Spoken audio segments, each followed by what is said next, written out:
second time's a charm because we're not doing it a third. No, I we're had not. the bombest intro the first time, but you know what? I'm going to do it again. Welcome to another episode of Behind the Beauty. Woo! No. Oh, no. Yes. Okay, so, yes. We are back. We experienced some technical difficulties, but that's neither here nor there because we have some of the most amazing people in the entire beauty industry here with us that have been here with us for an entire hour and 10 minutes trying to get this together. I mean, this is the most involved behind the beauty situation that we've ever gone through, and we so appreciate them because they're busy, y'all. They're booked and busy, but they are here with us tonight. And here we have already on the screen, but I have to take some time and say hello to them. So we have the beautiful Loraine, the owner Hello, of everyone. Cosmetics, and I just love your hair. She represents, and we have Ashunta. Ashunta's hello, everybody. Out of town here with us. She's in a hotel with her family, but she's still carving out time to do this for us. I mean, what more can we ask for? And we have Adeola. It is literally 1:10 in the morning, and she is with us, looking as beautiful as ever. So thank you so much, ladies. Thank you. Anytime. Thank you for having us. And thank you all for hanging in there with us, our subscribers, joining this webinar. Thank you for your patience and for rocking hard with us because we really do appreciate you all. We do. Yes. And my girl Alicia, who came through. Come on, Alicia. Come on, Alicia. MacGyver Alicia. MacGyver Alicia. MacGyver Alicia. MacGyver Alicia. Listen, I was very inspired by Stacey Abrams, which is by no way near the volume of work that she did, but I'm like, you know what? There's always a way. Right. There's a way, and you found it. We appreciate you. We do. Oh my God. Okay, so we will get started with this particular episode. This is part 2 of our Being Black in Beauty, and we're going to be having another wonderful but very important conversation about being Black in beauty. It will be a little different from our part 1, where part 1 we focused more on being Black in beauty and in the luxury realm of beauty. This conversation is going to delve into a broader scope of being Black in beauty. So, Kelsey, do you want to get started with our first question? So, you know, we like to start off with an icebreaker. We like to call it a little rapid fire, and I wish we had our sound effects. Alicia, could you just do the honors? Pew, pew, pew, pew. There you go. So thank you for that. So today our rapid fire is about beauty. So I just want to ask you guys a quick question about what was that moment where you felt like you just truly knew that being in the beauty industry was for you? Like, was it an epiphany? Do you have like a single moment that you have in your mind where you're like, you know what, I'm supposed to be doing this? So rapid fire, Loraine, take it away. I knew from the time of a teenager, because I think I expressed this the last time you and I spoke. I used to sneak out of the house and put on makeup. I couldn't wear it, in a West Indian home, a strict West Indian home at that, as a young teenager. So I already knew from the time I was 13 that color was my thing, and color was something that I was going to get into. So when I was old enough to start and establish, and I had, somewhat of a head on my shoulder, and I was able to establish and develop an understanding within color and beauty, there was just no stopping me. So I knew it from the time I was like a young, tender teen.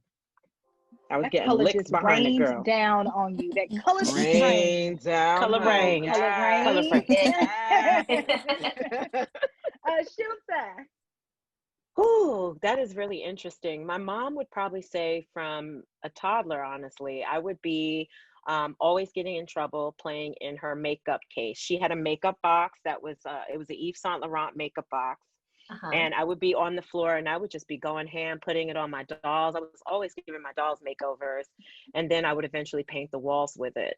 But my mom and my dad, no, I did, but my mom and my dad were really cool because even though I was painting the wall with lipstick and putting lipstick on dolls and stuff, they really allowed me to be creative like that. So I think for me, it was always coming through. It was always coming through. In terms of the aha moment with Loraine, For me, it was also in high school. I was a high schooler, and I was always doing in front of camera and the stage, always doing that stuff since I was a kid, because I was always acting as a child. And then I would turn and do people's makeup too. So like sometimes I wouldn't audition to be in front of camera for school plays. I would be backstage doing the makeup. So I knew then that that was something I was good at and I really loved. Yeah, so for me, it was really a teenager, definitely. Adeola. Yeah, I would echo what everybody else is saying.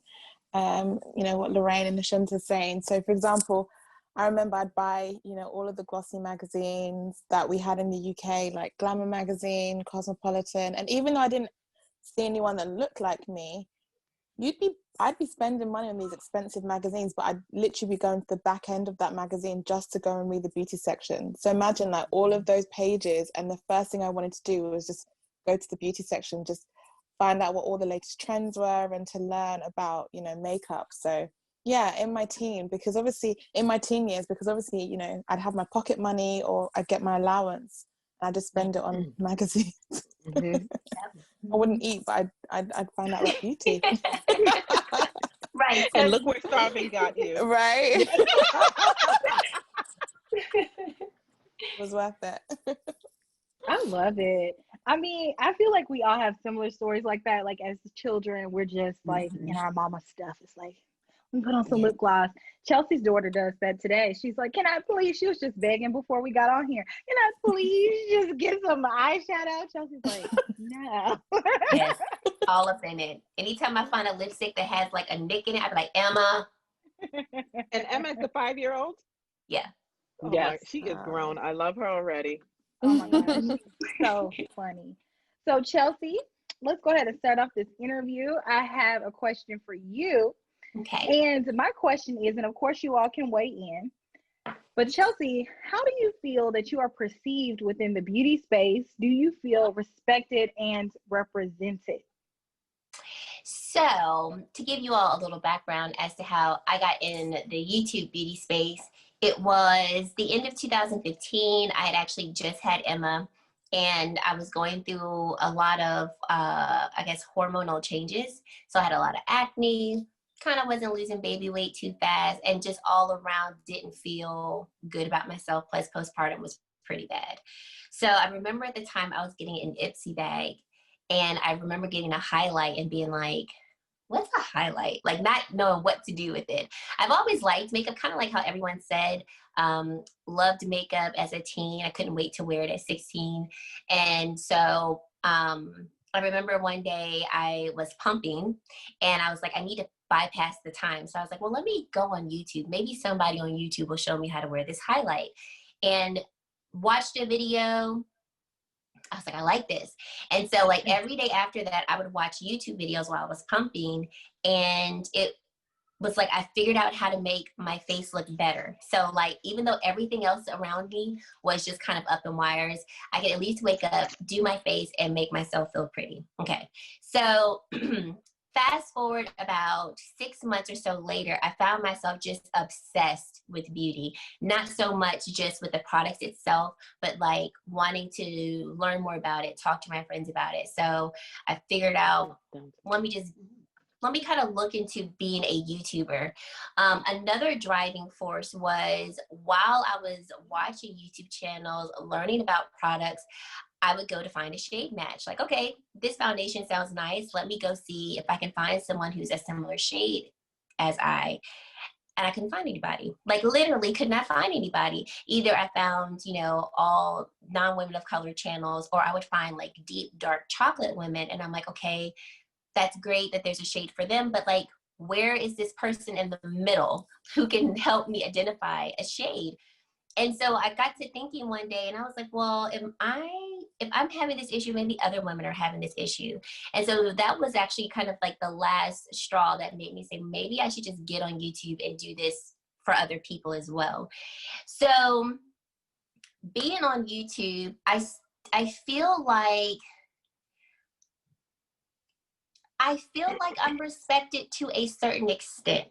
And what I mean by that is my subscribers are amazing. So I'm not talking about them at all. You all are just, y'all make me feel great every day.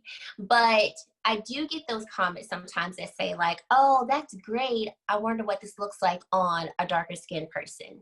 Oh, that was a cute review, but what about the people who are dark skinned? And so I kind of feel like, yeah, you are a woman of color, but you're not Black enough, because we need to see this on someone who's more chocolate.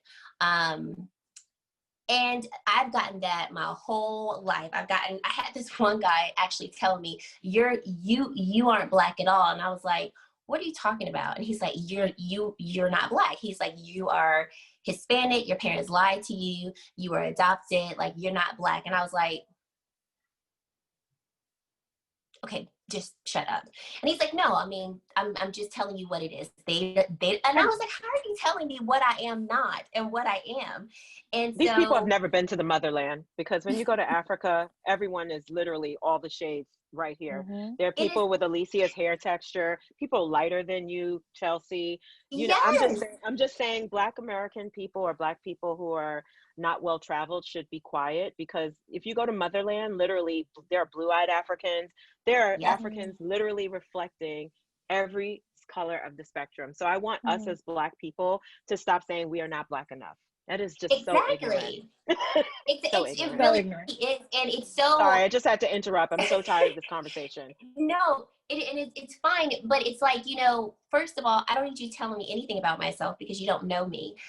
In this space, like I said, I feel respected, but to a certain extent. Sometimes I feel like if I were maybe like 3 or 4 shades darker, I would be more accepted, and my reviews might be more accepted because I have a deeper complexion. So it's almost like my review could have a little more weight to it because I would be darker. Versus now, depending on who's watching me, like I said, not my subscribers, but depending on who's watching me, they're like, well, that's cute. Or like I remember this one person was, I was reviewing the Hourglass 6-pan palette, and one person was like, well, I would expect it to show up on you because you're light skinned. And I'm like, there's a lot of products out there that don't show up on me, and I'm light skinned. So I wish people, like Ashunta said, I wish people would stop limiting Black people to deep, dark chocolate and stop not validating people of lighter complexions, because believe it or not, if I want to go for a shade match, like, truth be told, I'm hitting up Alicia and Kelsee and maybe like 2 other YouTubers, and that's it. I still do not have a plethora of tan complected YouTubers that I can go to on YouTube, because there's still a lack of us, and I don't know why. YouTube might be hiding them, or they may not be available. I don't know, but I think it's a disgrace when there's so many content creators out there, and I'm sure they're out there. I just can't find them. Well said. Yeah. Well, you know, they have said things like, we are banding together to be a light-skinned coalition. Me, Elise. No, all 3 of us, we are band, and we're friends. It's like, first of all, we are so involved with Behind the Beauty. It's like, people don't understand that we just didn't come together because it's like, okay, well, you're light skinned and you're light skinned, so let's just do this. Like, that is not how it went. It did not go down like that. So, but even if it did, why is that a bad thing? You know, like, why? Like, I feel like there's so much competition. Like, everyone has space and room to do what they want and need to do. Like, that even shouldn't even be a conversation, you know? Right. Unfortunately, it's still a prevalent conversation that happens to this day. You know, it's sad. It's sad to see that we as, you know, a Black race tend to tear each other down in that sense. Well, you're still you're too light, so you can't, you know, you can't relate. I'm still Black. Right. Exactly. It's crazy. Yeah. Okay, Loraine, question is for you. So how do you feel the current climate in terms of diversity within the beauty community is? And then what differences do you detect since the rise of the Black Lives Matter movement? Well, I want to say, in all honesty, there's still work to be done. There's still a lot of work to be done as far as diversity, because diversity doesn't just only pertains to skin tone. It also pertains to, you know, you know, an age demographic. It also pertains to sexual orientation, things of that nature. So we still have a lot of work to do as far as when we say diversity, you know, and being diverse. A lot of brands or, you know, like to throw the word diversity around, but really, how diverse are you? Let's check your blueprint. Let's really see your blueprint. How diverse are you? Are you just really just using the word diverse to say you're diverse, to try to cash grab, or are you really and wholeheartedly believe in diversity? And that's just something that you know, we at Coloured Raine Cosmetics have always been an avid supporter of. We don't care your skin tone, we don't care your walk of life. It is not in our place to ever judge, you know, and this is just who we are. We welcome everyone, right? And as far as the differences that we've detected since the Black Lives Matter movement, we have received a lot of recognition. We have received a lot of love. However, we would like to see that continue on. Let it not just be on the surface, just because you feel like it's trending. We are not a trend. You know, if you're going to support on all avenues, on all aspects, and I'm not just talking about on a brand level, I'm talking about on an influencer level, I'm talking about on an artistry level, you know, there's on an entertainment level, it goes so many different levels, there's so many different layers to it. So let's just not talk the talk, walk the walk. You know what I mean? That's how you show and prove, through actions, not through words. So as far as, you know, the support, we have gotten a lot of it. We have, but we have also seen, you know, who can be authentic and, you know, who's just talking for the surface for the moment, just because it's trending, you know. And I don't necessarily feel any kind of way about that. I just say thank you for showing me who you are, and we know how to proceed and move forward from there on out. There's just no way to there's no need to make a big fuss.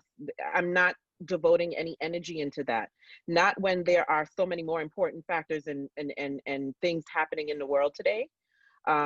So yeah, I still think we have a ton of work to do. I love to see the opportunities that have opened up, but we still have so much more work to do. And the way that's going to happen is we need to come united. We need to be united. We need to stop tearing each other down. We need to uplift one another, and we need to support on all levels. It starts from us. It starts within here. It starts within here. You know what I mean? It's not just here flapping the tongue. Walk that walk. Show them. Generally mean it. And I think some people literally don't know what to do to support. So what are some things too that you all would say would be like the first step? If somebody's like, okay, I do want to support, what would you say? How could you support somebody in the beauty industry, you know, depending on, I don't know. It doesn't even have to be. There's many different levels that you can support. It doesn't even have to be on a financial level. Like, let's just say, for instance, Ashunta, they could follow us. Put up a post. Right. Something as simple as a follow, a like, a comment. That helps gain traction. You know what I mean? That's supporting. You don't have to dig into your wallet. Telling a friend or commenting or recommending another friend, just showing that level of support, that helps. Because if you, again, I had said this before when we were speaking not too long ago, that it's sad that we have to train our algorithm to show us the, you know, the content that we want to see us, you know, it's sad. So, okay, we have to train the algorithm. We learned this from, you know, a video that Jackie Aina had put up not too long ago on YouTube that I had tuned into. And it's sad, like I said, that we have to do that. But there's just so many different ways to support. Reading a blog, you know, just things like that. Commenting on a YouTube video, taking the time out to watch the YouTube video. These little steps, these little, what you may think is not supporting is major support, major support. And especially for the again, YouTubers. it's just not just on a financial level. There's so many different layers. And I think for people like me, who I'm not on YouTube really at all. I may decide to do it, who knows, but I'm mostly on IG, for example. And people just, you know, I see so many people they'll look at a video and not like it, you know, that I post. And just a simple action of liking it will change things dramatically for Black creatives. Just like it. Don't look at the video only. Like it, share it, you know, repost it. Put it in your stories. I see so many of our our white counterparts get that type of support. You know, people who Right. are literally on the same level of as each one of us in terms of our respective fields, and we see them get that support completely from their community and from us too. And Yes. in our community, we don't seem to know how to, I feel like, and it's a conversation that really starts at home. And I'm going to tell you why. Maybe the 6 of us were raised with knowing what real support looks like, but many people of color are not. I have a lot of friends whose family have taught them things like this. For example, don't share anything with anyone. Make sure you take care of yourself first. You know, it's just think about that statement. Okay. Teaching your young black and brown children from a young age, don't share anything with anyone. Take care of yourself first. Imagine being raised with that type of thought process. You're never going to share, support, or love anyone. A lot of us have mind your own business. Someone said, mind your own business. So it's a lot of innuendos that are placed in us mentally as children that we don't know actually affects how we support one another, especially as Black and brown women. We really see it the most in terms of the lack of love and support. Just my friend said to me the other day, you know, it's never been hard for me, but for some women, it is hard to say another woman looks pretty, or their hair looks really nice. God, yes. Or their skin looks good. But you see, we all got on. We're like, oh my God, Loraine, we love your hair. See, that's not our issue, the 6 of us. But for others outside of the 6 of us, it is. It's a big issue for us to. That is so true. I went out with a young lady. This was a few years ago. And she was like, you look so good. You should post that on Instagram. And I don't tell people that they look good. And I was like, wow. What? And she was like, I don't. And I was like, thanks. Okay. And it's so odd to me because, like you said, first of all, I grew up in a household. It was 5 kids. Sharing was not an option. Like, you did not share, you're going to be in trouble. We don't have the money to be up here. Y'all having your own things, you're sharing. But then 2, it was ingrained in us. Like, if you want to be a friend, if you want friends, you need to be friendly. If you want someone to talk to you, because I remember being younger and be like, Mommy, they didn't talk to me. She was like, and what did you say to them? And I was like, nothing. She was like, well, okay. What do you want me to do? You need to go say hello. Like, if you want someone to talk to you, say hello. So it is so odd to me to hear that, like, and to this day to still understand, like, some people cannot give a compliment because they weren't taught how to. They were told, you know, if you help somebody else, then you're taking away from yourself. So don't help nobody else. It's just, it's just still mind boggling that a lot of people think that way, and they have to be taught how to be givers, how to be kind, because that actually is the way to really help yourself, you know? Yes. Even being loving and kind to yourself. You also see a lot of the same people not able to receive a compliment, if you notice. If you tell someone, oh my gosh, you look so pretty. Oh girl, don't even, I look horrible. Like, they'll always deflect with negativity. So those are the same people, if you notice, that can't really give the compliment. It's a really interesting dynamic because it's like you're really truly raised mentally to not look at yourself as beautiful or anyone else. So it's a lot of relearning that we have to do as a culture and as a people. And something that I always, when I'm doing makeup seminars, people go, what is the keys to success? You know, my number one thing is, my number one thing is having faith. That's my number one thing. But always in my list, in that top 5, is be nice to every single person, from the PA, the person's assistant, to the janitor in that building, to the executive, to the CEO, to the billionaire. Treat every single person the exact same way. No one should be treated differently. But see, when you work in Hollywood, you really get to see how people treat people differently. For example, I could be in a trailer at a show, and this has really happened with my client, and she's famous. We all know who this one is Taraji. And another famous person will walk in. They will not acknowledge anyone in the room but Taraji. They won't turn to anybody else. None of us are human beings. And then you'll get another famous person who'll come in and be like, hey, everybody, like, I'll use Jamie Foxx, for example. Hey, y'all, how y'all doing, fam? Good to see y'all.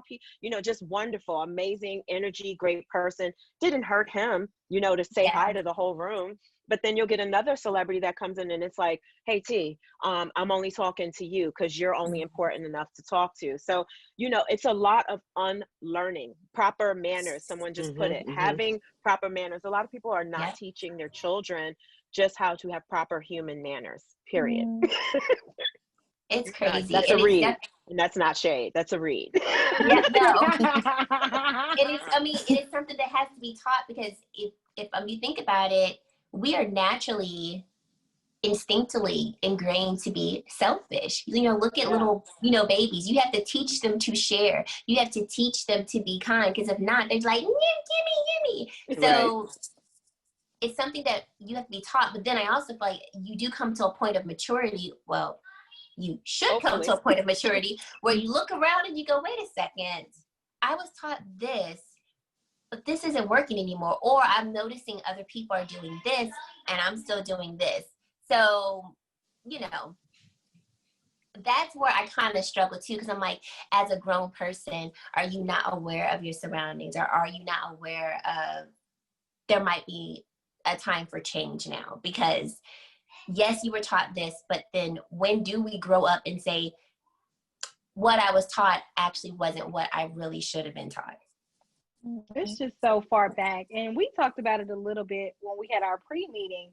You know, it's so we basically were raised in division. So predating all the way back to slavery days, where it's this person versus this person, this skin tone versus this skin tone, man versus woman. Everybody is supposed to be, it's almost like, you know, a hierarchy of people. And so when we get down to it now, where we are supposed to be progressive, a lot of that is still ingrained in us. And it's so deeply rooted that it's like, we don't even understand how to begin to correct that behavior, because we are always looked, or a lot of people just feel like, oh, well, we're just less than, we don't deserve it, or we're not supposed to be here, or you're not supposed to be doing that and being successful.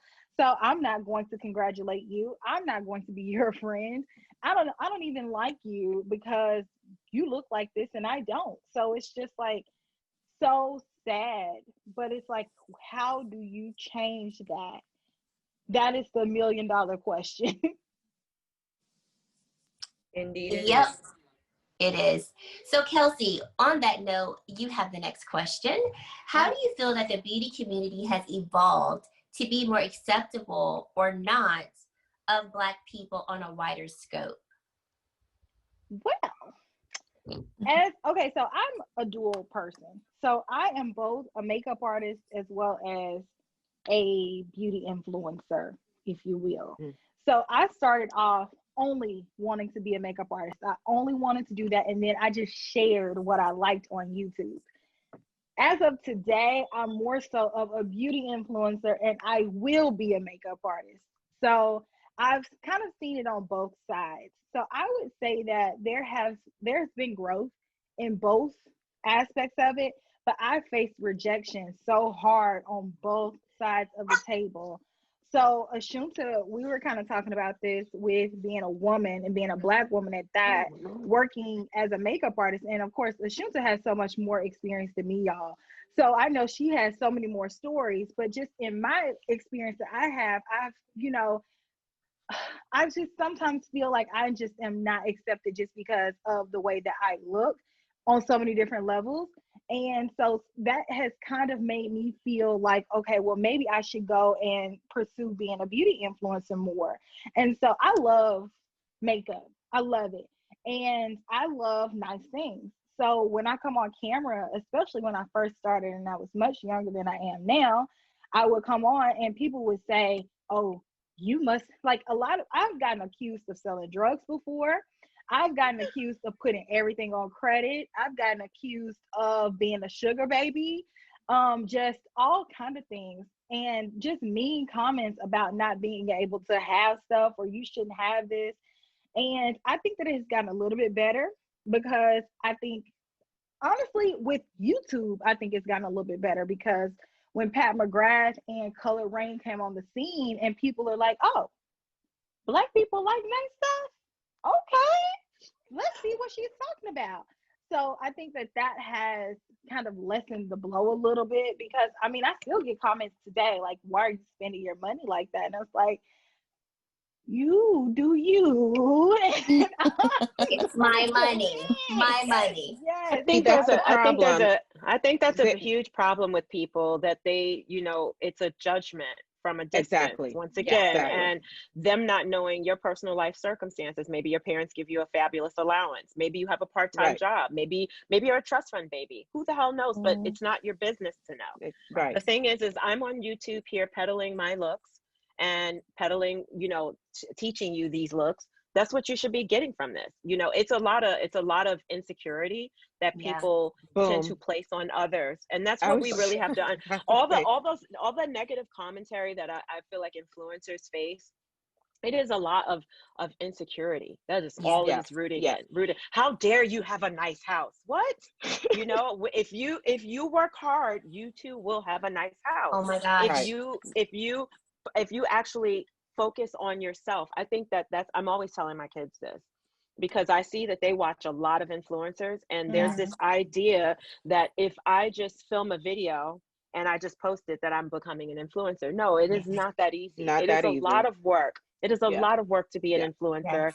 And even me, I'm going to tell you this, Kelsey, when you guys first came on the scene, a lot of the YouTube influencers, the real makeup artists, this is the truth, we're very annoyed with them because we didn't understand it. And that's the truth. We went through a phase where we were like, what's going on with this? Because there was it was something new that we didn't really understand. And there was a moment where the influencing world was kind of infiltrating into celebrity makeup, meaning some of those influencers were then coming into doing some of the celebrities, and therefore taking away, I guess, jobs from us. And so there was a little bit of hatred from professional makeup and hair people. Absolutely there were, and stylists. That I would be lying to you to say if that wasn't real. No, but I think it definitely was real. But what happened, I feel like, for people like myself, is what I then started to learn was, you're hating on them because you don't understand it and you're insecure about it. There's something about it that makes you insecure. And I'm not ashamed to admit and when I have insecurity. And so once I started to realize that, I'm like, okay, well, they are actually teaching me that I could take my actual career as a makeup artist and actually catapult it into another direction. I didn't think of it from that point of view. And so again, education is key. And so a lot of makeup art, and this was like maybe 10 years ago, I will say, where professional makeup hair people were like salty with the influencing world, because there was a lot of cross-pollination. And what was happening is some of those influencers weren't ready to truly be in my world. Let's be honest. Right. It is a different world to be beholden to a celebrity and then to be kind of almost a celebrity yourself. And that was what was happening. It's two different jobs. Yes. And so that's what was happening with some of the influencers coming into working with celebrities.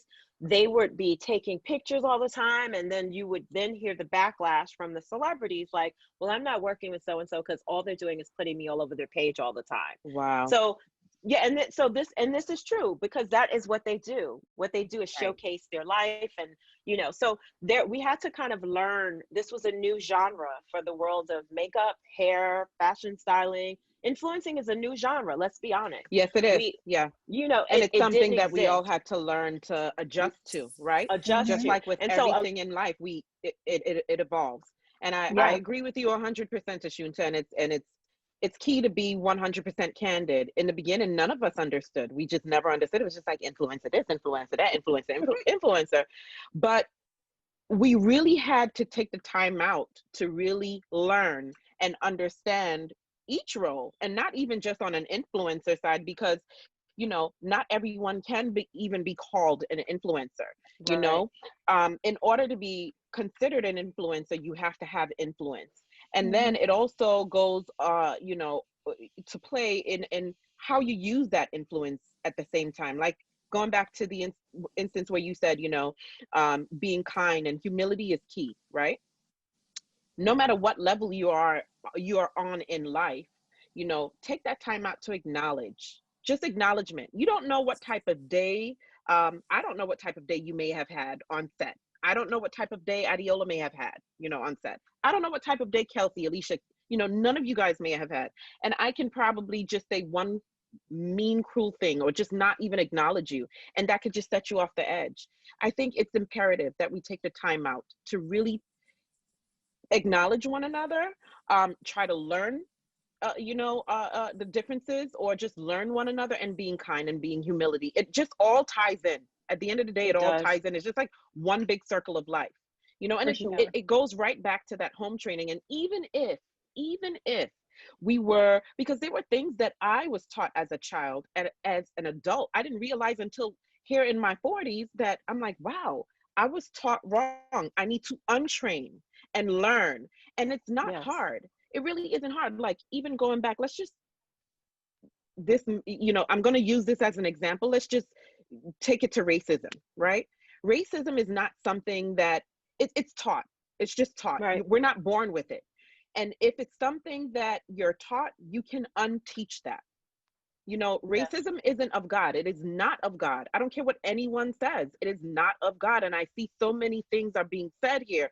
We're all the same. We bleed the same. The only difference is our name, our features, our physical features, the color of our skin, maybe the texture of our hair, our height, our weight. We are all the same. We have to learn to practice more humility. We have to learn to, you know, unteach the wrongs and try to push forward the positivity and teach the rights. And, you know, it's just, it's kind of perturbing mentally, because the times that we're living in now, it's scary. Yeah. It's scary, you know. Taking ownership. I love that Jennifer it Rivera is. said, taking ownership. And it's That's all it is. taking at the ownership. End of the It day. is. None of us are born perfect. None of us are perfect, but we can learn how to be better human beings. Yep. And being better to each other, especially within our Black social realms. media. Yeah. Oh, I was going to say social Adeola. media, but yeah, in life, definitely in life. Just in life. But for sure in social media. But another point I wanted to make too, really quickly, because I know Ashunta was saying, like, you know, it's not the same thing. Being on the internet and being a makeup artist is absolutely not the same thing. And a lot of people think that that is the same job because it involves makeup.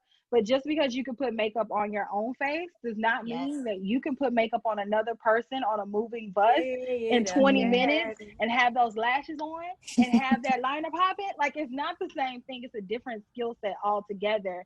But definitely, I think that people think that because you put yourself on the internet, they think that you are automatically setting up to be a punching bag. It's like, oh, well, you set yourself up for that. You put yourself on the internet, so you just have to take it. It's like, no, I actually don't, and you're blocked. So, oh yes. Thank you so much. And I think a lot of it is race driven, because I mean, like the question was about, you know, how do I feel like we have evolved? And I feel like a lot of that is tied to, well, you're Black, so you don't need to be buying that, because I have friends that aren't Black, and we will review the same product on the same day, and they'll get, oh my gosh, you're so timely with your review. Thank you so much for coming through. And my comments can be riddled with, oh, well, I mean, I don't understand why you would buy that. Why are you supporting these people? I mean, of course it works for you. You're light skinned. And so, you know, stuff like that, it can be very discouraging to continue to want to be in that space. And so for a long time, I just kind of straddled the fence. I was like, okay, well, maybe I should just, you know, focus on just being a makeup artist, because I feel like I kept that life very private from the internet, because most celebrities, especially when I was trying to really, really get in there doing it, they're like, no to social media. And I mean, maybe people are a little bit more accepting of it now, but back then it's like they are. cameras. Yeah, no, they are. One of my assistant actually is a huge makeup artist. He used to be my assistant, Ariel Tahita. He does Kylie. He used to assist me. And so when Ariel was first with me, you know, he was straight out from that world. He was always with his camera, and I'd be like, Ariel, put your phone away. You know, like, you cannot do that. He would also post pictures and tag him and tag all these people. And I would tell him, don't do that. And I'm saying this specifically because he knows I already told him this, but I was like, don't do that, because Kim has a makeup artist. His name is Mario, you know, and you want to have respect for that. And so he stopped doing that. And then his life completely changed. And I was like, what if, you know, that was kind of like blocking his blessing too. You know, like him, because he was kind of indirectly poaching, you know what I mean? Because that's what you're doing, right? You're tagging all these people. And so eventually they may look. And so then they look, and then they use you. And then Mario, who's her longtime makeup artist, gets asked out, excuse my language. So at the end of the day, I taught Ariel a really valuable lesson. And he made that adjustment. The knowledge was given to him, and he was like, I didn't think of it. It wasn't like he was doing it intentionally to coach. He didn't even think about it. And I had to explain to him, listen, these people, some of these people have real makeup artists who've been with them for a long time, and you doing that is almost like you're trying to poach that client from them. Yeah. So we have to sometimes just teach the respect. It's not that he didn't want to give it, he just didn't know. You know, he was young. He was like 19 years old when he started assisting me. He was a baby. And I'm really, I mean, kudos to everything he's achieved and all he's become. It's amazing. You know, look at how huge he is now as a makeup artist. But the thing is that what if he didn't get that lesson from me or from Sheikah, who he assisted? You know, Sheikah Daly, you know, who's an amazing makeup artist, you know, he assisted with both of us. And I know that he has, you know, lifelong lessons from both of us that helped him to be who he is now. You know, so that's important to want to educate people, you know, and I didn't do it in a crass way or in, you know, some people, when you're assisting them, they have a way of just demeaning you, talking down to you. And that was just never also my way of teaching. That's another thing too. Like, you don't have to browbeat people when you're teaching them. You can still be kind as a teacher. You don't have to, you can teach in a loving way. And everyone, and I am not receptive to that, actually. Because if somebody comes to me like that, I'm automatically like, yeah, you're gonna be so we have to, like I had to do myself. I had to take accountability. Like, you're being a hater on the influencers, Ashunta. Like, let's step back. Why are you doing that? Right. Do you feel threatened by it somehow? And maybe I did, you know, maybe it was an insecurity. Who the hell knows what I was feeling at that time 10 years ago, but I made the adjustment within self. I acknowledged that I was not being the nicest and I needed to make certain changes in myself. And I made those changes. And it was also professional snobbery. I'm being honest, you know, like when you're a makeup artist, at that point, I had been a professional makeup artist already 10, 12 years when influencing first started. And I'd been in the trenches with Alicia Keys, with Diddy, with Usher, with Jay-Z, with everybody, you know, every icon pretty much that we look up to as a GOAT, I've worked with them already at that point. So for me, I was just kind of like, so why are they hiring these people? Yeah. You know, like, I wasn't getting it, you know. So professional snobbery can also take over, and you have to chin check that as well. Because I understand that it creeps up on you. You don't even know that it's happening, you know, but I'll be honest to say that it definitely happened to me. And I made the adjustment to say, you know what, this isn't cool. Don't be like that, because they're just creating a different lane that you're not used to. And this is something different. And then when I started to really tap into it, I was like, you know what, this is amazing what they're doing, because actually they then helped me. Seriously, influencers helped me become an influencer, because I didn't think of myself as an influencer. And then boom, I'm getting packages upon packages all the time. You guys always see me posting all my makeup in the stories. Well, I get probably $1 million in makeup a year in beauty products, you know, from different brands. And so then that led me to go, you know what, I can post looks on myself. I can do things with Taraji. I can do things when I'm at Empire. And then I started getting sponsor dollars too, you know, so influencing helped me to then parlay that into another income for myself. So it's all about evolving. Right. So sometimes when you are having a moment of hate, it's okay. It's okay, because we're all human. Where no one is perfect, but just chin check your hate, because once you chin check it and you bypass it and change and you pivot and swivel, you never know the blessings that will then fall on you. You better preach. Exactly. You better preach. Chin check your hate. Chin check your hate. Chin check your hate. I love it. Chin check that. Get that together. So Adeola, we have to ask you this question. It actually really feeds into what we've been talking about already. So what are your thoughts on people's opinions that Black people do not deserve to like and have luxury items or experience luxury services? It's such a good question. And actually, I feel like it's more so, you know, our kind and our people that have those negative comments. You know, when I've been working on the shop floor, it's really funny because I'll be serving a customer, and if it's a Caucasian lady and you tell them the price of a foundation or you tell them the price of a product, they have no qualms in spending their money. But then when you say to that, you know, Black lady, oh, well, this is like £65 or $65 for this foundation, they're like, what? And I'm thinking, but you've come to a premium brand, you're going to have to expect that there's going to be an element of a premium. And so I think it really goes back to when I think of the generation like my mum, for example, and I tell her the prices of some of these things. And I'm quite lucky, like how Shanta was saying about how, you know, you get gifted so many things. You know, sometimes I even forget how much the price of these products are. And then my mom will be like, oh, yeah, so, you know, I really love that moisturizer that you gave me, can I get another one? I'm like, yeah, but we're gonna have to spend like 60-70 pounds on it. And she's like, oh, that's really expensive. But for me, I just think that, you know, I'm quite lucky that I've grown up in a way that I've taught myself that actually, you know, spending money on myself and looking after myself is perfectly normal, and it should be kind of the norm. But I do think it's a generational thing whereby, you know, our parents were never taught that, you know, especially Black women. Our mums were never taught that, you know, you spend money on yourselves. It was kind of like you look after everybody else and then you come last. And so I think it's that kind of, you know, infiltration, and how even now to this day that, you know, a lot of Black women, you know, or women of color, you know, when they want to spend money on themselves, it's kind of like, oh, do I really want to spend that amount of money? Even if they love the product, they will be like, you know, battling with themselves about, should I spend that money? Do I deserve it? And it's like, you do, you work hard, you know, and if you want to buy that product and you have to save up for it, fine. But I think, you know, people like Pat McGrath, who's come onto the scene, you know, her foundation is expensive, her palettes are expensive. And for me, that was a really big thing working for Pat McGrath, because I already felt like this was a really important story to kind of say that actually spending on yourself and looking after yourself, even down to like little things of self-care. You know, the amount of Black women, when I speak about mental health and awareness and, you know, talking about looking after yourself and investing in yourself, we don't do that enough. And so having Pat McGrath come in and say, well, if I want to charge £125 for a palette, I'm going to do it and people will buy it.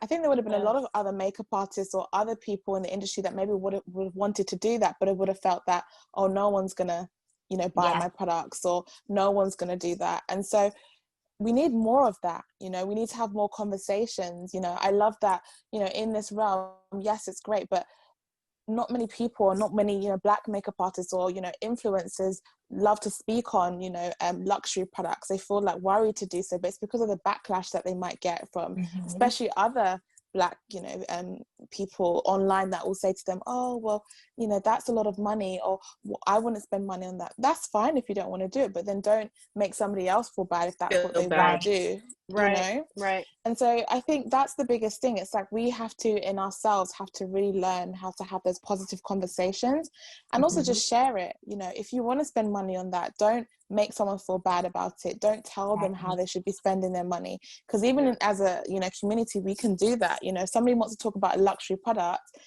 that I would never do that. If someone wanted to spend money on a pair of shoes or a handbag, I wouldn't then turn around and tell them how to spend their own money. But for some reason within, like, there's just this conversation where people feel that they have to kind of like tell you how to spend your money, and I just feel like, no, you know, like I look at Jackie Anna and I just love, I look at Jackie Anna, and one thing I love about Jackie is that if she wants to go and spend her money, she will spend her money, and she's worked damn well hard for it, so why shouldn't she? Like, she really put on the map about luxury and you know, spending money on yourselves and buying yourself nice things, but you've worked hard for it, so why should that be a problem?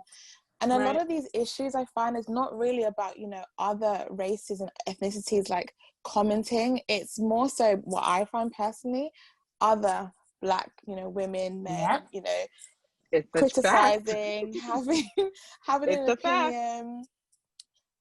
Even down to when the whole Black Lives Matter situation happened, I loved what you all were saying about how it has to start from within.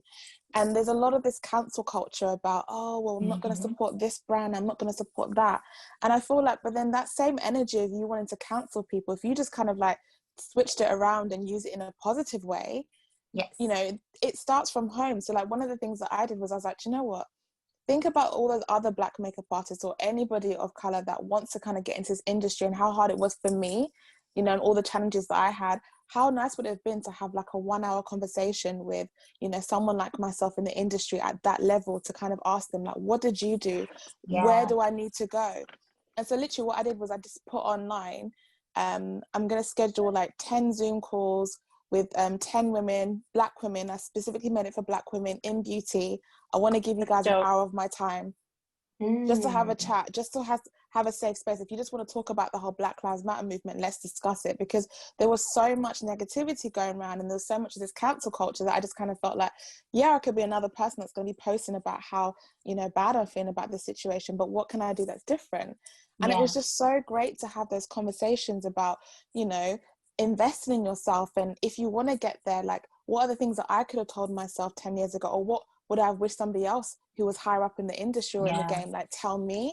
Because I never always had that. You know, I had, you know, the people that I looked up to, but I never had the opportunity to have those conversations. And so sometimes you make those mistakes not knowing. All it could take was someone else telling you that, do you know what, I faced those challenges, this is what I did. And it was just amazing. And for me, one of the biggest conversations that I was having is that invest in yourself, you know, especially as a Black makeup artist. It's not easy. You have to work 10 times as hard. You know, when your, you know, Caucasian counterparts will literally just walk into a job and just get it straight away, you have to literally just run and jump through hoops. And so one of the things that I said is that even when people want to challenge your character and make you feel like you're lesser than, always keep that level of integrity, you know, always be true to what it is that you want to do, even if it's a case of, oh, well, you know, this person made me feel bad or said this about me, because I feel like sometimes that's a self-fulfilling prophecy that they want you to live up to, you know. They say negative things to you because they know that if they say that to you, you're going to live up to their expectation. But actually, if you do the total opposite, I always say to people that if you have passion and drive and you know what you want, no one can ever challenge you on that. You know, there'll be other people that'll be better than you, but no one's ever going to outshine you when it comes to your drive and determination. So if you always keep that level of consistency and that success at all times, no one can ever challenge you, even if they have a mental picture of how they want you to kind of behave, or, you know, they say something negative to you. Never, ever, ever allow that to kind of taint how you are going to be, because the minute that you slip up and then your attitude changes, that's what they want. That's when it, exactly. And that's all, and all it will take is that one wrong move that you will make, and they'll be like, I knew Adeola was like that, or she's aggressive, or, you know, her attitude was poor. But then if you continue being positive, even when they want to try and, like, you know, strike you down and make you feel lesser than, always keep that level of being 100, because they can never ever, and that's the only reason why I've been able to get to where I am at, is because even with all those challenges, I never allowed what they were saying to me to become my truth. That's their belief, that's their truth, but that's not my truth. So absolutely. I'm from Harlem, and Adeola, I'm from Harlem, and we have a saying where you don't let no one tilt your crown. No one tilt your crown. That's exactly. You keep your crown adjusted and on at all times.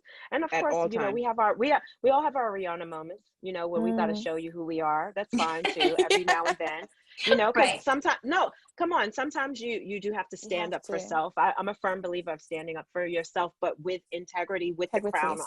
It can't be, you can't meet people where they're at. If they're coming low, you have to go high. You know, but still yes, okay. So give them a read, but with the crown on. That's right. I love it. And ever so eloquently, you know. Because people will try you. They will. Just be, I mean, even though every now and again, sometimes you have to step outside of character, but it's just like, do it ever so eloquently. I will still read you eloquently, honey. Yes. People forget there's always room at the table for everyone. And I know I was always taught no one can do it like you. So there could be 5,000 people doing the same thing, but no one can do it like you. And the way that you do it is going to be a need for someone else. And I wish people would really understand that. You know, there's so many artists out here, but every artist has their niche, and that niche feeds a particular purpose. And so there's purpose for that person as well as the other 999 other artists. And as a Black community, I so wish we would just grab hold to that and realize there's room. It doesn't just have to be one. It doesn't have to be one. But you know, you want to know the sad part is that, and you know, being a Black-owned brand, too often we hear, oh, we're going to cancel this brand, cancel that brand. But rather than being so quick to cancel a brand, take the time out to realize, and I think I've said this before on our pre-meeting, you know, as Black-owned businesses, or maybe even as makeup artists, or whatever it is that we're pursuing in life, realize that we don't have the same opportunities, or we, you know, as other races, maybe as the white race, you know, so we have to teach ourselves. And this is why we have to work 10 times harder.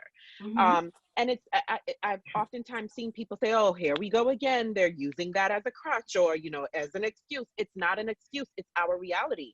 And unless you are walking in our shoes, it's kind of hard for me to teach and show you that, because really we have to work 1,000 times harder to show you why this product is worth a purchase, or why my channel is worth you taking 5 minutes to just tune in. You know, we don't get the same type of opportunities that everyone else does. And so it's just like, any opportunity that I get to be a mentor to someone, I'm happy to do it. And people are like, well, how much do you charge? And it's like, I'm not going to charge you anything. Here's why. When I was coming up in this industry, simply because of the fact that I wish I had someone maybe like, you know, Anastasia Beverly Hills or Pat McGrath, that I can pick up the phone and say, hey, how do I work around this issue? I didn't. I had to fake it till I made it, and teach myself these things. So if I have the opportunity to help someone or navigate someone in the direction towards the path that they're trying to take in their life, by all means, I'm going to help do it. You know, you know, I think that help is priceless. Sometimes all we need is just that help. Exactly. Before you're quick to cancel someone, take the time to realize that maybe they did not have the adequate training, or they did not have the mentorship, or we just don't know. So we have to teach ourselves. Now, if maybe 5 years, 2 years, 3 years down the line, we're still making that same mistake, or, you know, whatever it is, then at that point, you can probably say, okay, I've given this person more than enough opportunity to learn. I think I'm going to take the step back and maybe look into another direction. You know, but don't, you know what I get annoyed at? I feel like when the cancel culture, when they want to cancel someone, it's just like, you know what, let me go in here and comment, cancel Coloured Raine Cosmetics, cancel Ashunta, cancel. And it's just like they're looking for that attention. They're looking for someone else to leech onto that negativity. And then there goes that other person leeching onto the negativity, and going on and going on and going on. It's just like, stop that. Just stop. You get pleasure out of destroying someone's future, someone's life, someone's livelihood. What if that man or that woman has 5 or 6 or 10 kids to feed, or you know, a whole family to take? You don't know someone's life story, someone's walk. Stop being so quick to cancel, because it could just be that one opportunity. You may be looking to start a business, and you may make that human mistake. Okay. And you know what? Someone can come along and say, you know what? I'm going to cancel you. What are you going to do then? Exactly. Because I feel like when reap people what do you that, sow. Right. Because I feel like people who do that, more times than not, they have not experienced what they're doing to other people. And as soon as it happens to them, they're like, oh my God, why are they doing this to me? Did you not just do that to this other person? So true. So yes. So true. Okay. On to our last question for the evening. Miss Ashunta, as a professional makeup artist, how do you feel that Black artists can be shown more respect within the beauty community? Ooh, how can we be shown more respect? By respecting each other. I think that we need to off the cusp, you know, respect one another as Black creatives, period. Point blank. Start there. And actually research people. You know, if you don't have, if the person isn't a household name, for example, where they're not mega famous, or have a huge level of influencing millions and millions of people following them, but they're still a Black creative, like someone I look up to is Renee Garnes. Renee is one of my makeup mentors, and I see Adeola smiling because she knows her through the Pat McGrath world. I'm pretty sure she knows her name. But she was someone who took my little hand when I first got on Pat's team, her and Greg Brockington. They took my hand and really saw me, and they didn't look at me like she's just some little makeup artist. They respected me, and they took me in like a little sister. And they then held my hand while, you know, I was backstage at that Dior show, and just kind of like I was like a deer in headlights when I first worked on the team, because the shows that I did in New York were nowhere near, you know, and I wouldn't say I was with great makeup artists, you know, I was working with amazing makeup artists, but the stuff that Pat does is a whole nother, the fantasy thing that she does is a whole nother level. And I was very capable of doing it, but I had, you know, insecurity. I was scared. I was young. I had never had that experience. But they looked at me and said, it's okay. And they took my hand and respected me and treated me like a little sister. And that's how we have to do one another, I feel like, in the industry. So when I meet a young brother or sister and I'm backstage, you know, at big shows. And a lot of people look at me, if you come into my world, so to speak, I guess they call me the goat or whatever. I'm like the greatest of all time, I guess, in terms of Black female young makeup artists who's like built this whole legacy for themselves. I'll be walking backstage at show. I don't, you know, I'm humble, but I definitely know I put the work in. You know, I believe in being humble, but also going, okay, girl, you did that. You know, that's right. You did. I told you. I said your career my whole life. When you responded back, I was like, oh my God. Kelsee was literally like, oh my God. But okay, and so not like, much rounds Kelsee up. She doesn't really get too like ruffled or disheveled. You don't get starstruck. Like, Kelsee. She responded. I was like, no, you know, but I meet so many young makeup artists like Kelsee, you know, young makeup artists, and you know, and they're out there doing it. They're with A-listers backstage, right? And so when I walk by the dressing rooms and they're like, you know, they like losing it, and I stop and I talk with them. I'm like, hey, what's up? And they're like, I love it. You gonna talk to me? I love girl, it. Yeah, I'm gonna talk to you. And we sit and we build for 5-10 minutes. You know, and I give them that, like, you doing your thing, you know, and keep it moving. But we have to do that for each other. We have to, the elders, now I'm an elder, right? Now I'm in my 40s, like Loraine, I'm in my mid 40s. She's a little younger than me. But, you know, we have to, again, walk as queens, you know, and know that we have young queens, young kings coming behind us in this profession, and really be gracious and really help them and walk them through, because a lot of times they just want to know, like, what should I charge for this? Or, you know, how do you do that? Or what do I need for, it's questions they may have. And sometimes we're walking around so highfalutin that we're not even just helping the person right behind us. And they're not even trying to take your job. They're not even thinking about your job. They just have some questions, or they just want to build with you, or they just want to say, you know what, thank you. Thank you, because, you know, of the work you did, I'm here. But you wouldn't even get that compliment because you're so into yourself. And so I feel like, as Black and brown people, women and men, but, you know, we have to be advocates. We have to be supportive of one another. We have to be comfortable in mentorship. You know, like I said, Renee had no problem mentoring me, and still is my mentor to this day. I just was talking to her last week. And we laugh and talk about little things. And she's always like, girl, you know what you're doing, you know, because she's my senior to me. And I'll never not look at her like that. She'll always be my senior. She'll always be someone I look up to, because she was doing this longer than me. And sometimes that even is a problem. A lot of times the younger generation, they may get here a little faster than someone like me. It may take them less steps. And the older generation cannot be upset when that happens, because isn't that what we did the work for? Isn't that what we did the work for? So that it can be faster and easier for our predecessors that come behind us. I mean, that's how I feel. When I met Reggie Wells, for you guys who may not know Uncle Reggie, this was Oprah's makeup artist, Oprah Winfrey's makeup artist for most of her career. And anytime I would go to the Oprah Winfrey show, which some of you guys don't even know what that is, but I would go with my guests. I would be there with some of my celebrity guests, and I would see Uncle Reggie. He always took that beat with me. He always took that second with me. So that taught me, you know, to continue doing that as well. And he'd be like, how are you, girl? They treating you good? Are you getting your rates?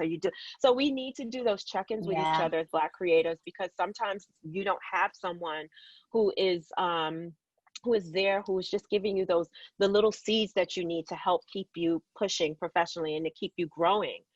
You know, there's no roadmap to being a professional makeup artist or an influencer. There really isn't. We can look at Jackie Aina's career, but it'll never be our career. People have to understand that. That is her life, her path, her blessing. Her roadmap. You can right, her roadmap. But what you can look at is her work ethic, right?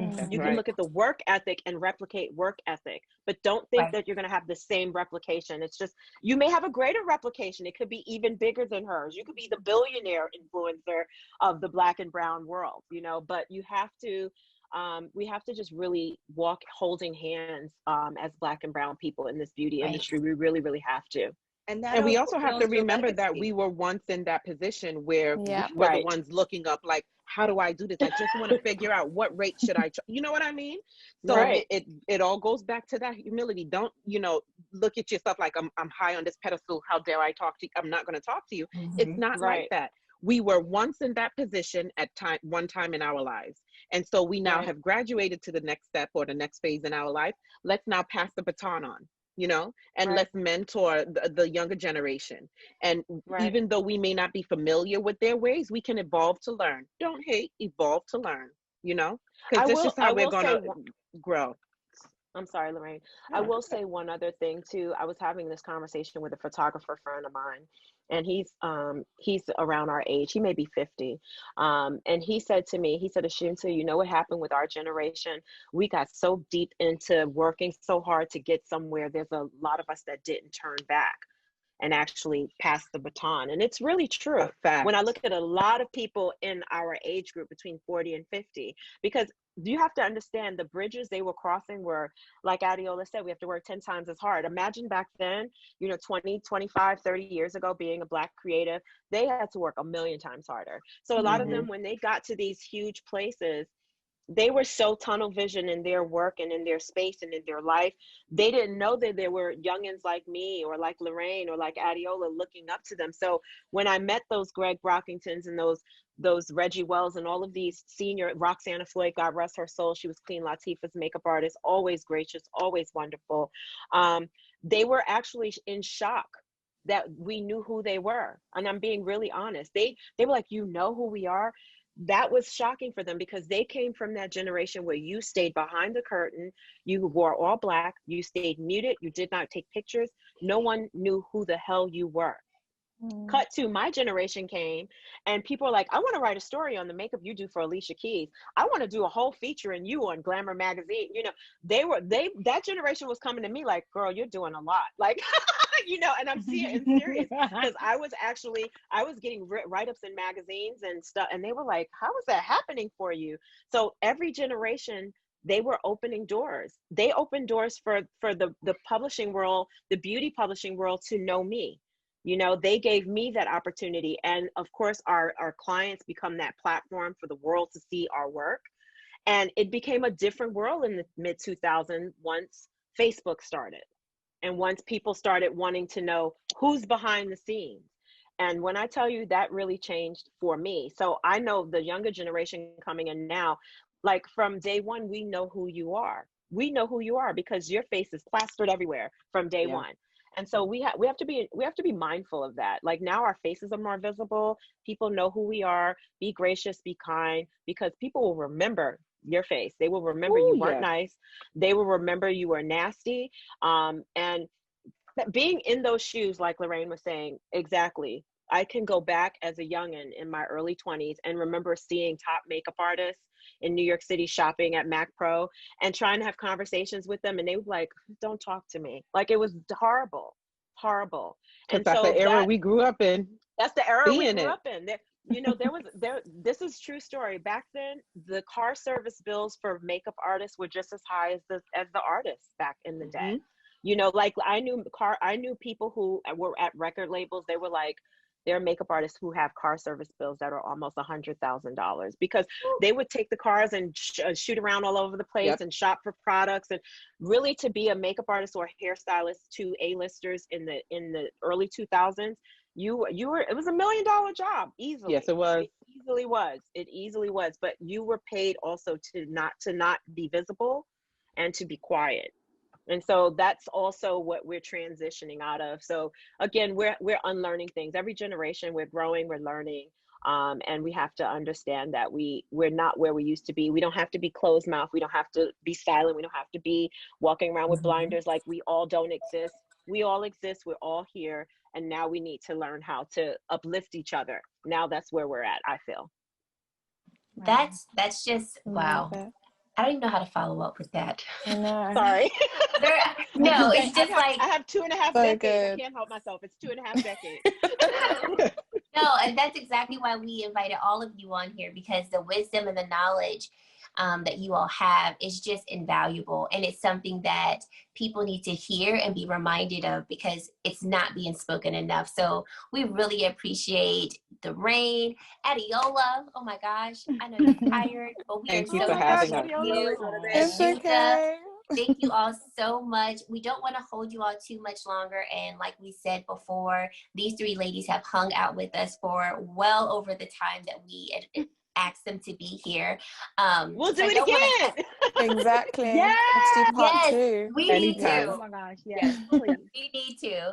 So we're going to close this out. We have one more episode left next week in Behind the Beauty of season 2. You do not want to miss this season closer. But we thank you all for joining us. Thank y'all so much for your comments. I was seeing the comments come through, and I'm so glad that you all were having this conversation in the comments section, along with us having this conversation on this live. So thank you all so much, and we really hope to see all of you all next week. Bye, everybody. Bye, everyone. And we're gonna Bye, post this on YouTube. Yes, this will be posted on Kelsee's channel. So if you weren't able to watch it or you came in a little late, don't worry. We will get this up. It'll be up tomorrow. Awesome. Thank you, All right, ladies, bye, again for everybody. having us. Thank you. Bye-bye. Thank you so you. much.